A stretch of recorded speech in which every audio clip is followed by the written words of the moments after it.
Claes Oldenburg was a Swedish-born American sculptor, best known for his public art installations typically featuring large replicas of everyday objects.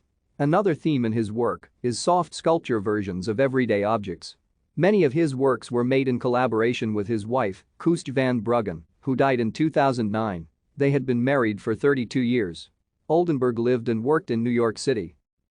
Claes Oldenburg was born on January 28, 1929, in Stockholm, the son of Gustav Oldenburg and his wife Sigrid Elisabeth Neil Infors. His father was then a Swedish diplomat stationed in New York and in 1936 was appointed Consul General of Sweden to Chicago, where Oldenburg grew up, attending the Latin School of Chicago. He studied literature and art history at Yale University from 1946 to 1950, then returned to Chicago, where he took classes at the School of the Art Institute of Chicago. While further developing his craft, he worked as a reporter at the City News Bureau of Chicago. He also opened his own studio and, in 1953, became a naturalized citizen of the United States. Thank you for watching.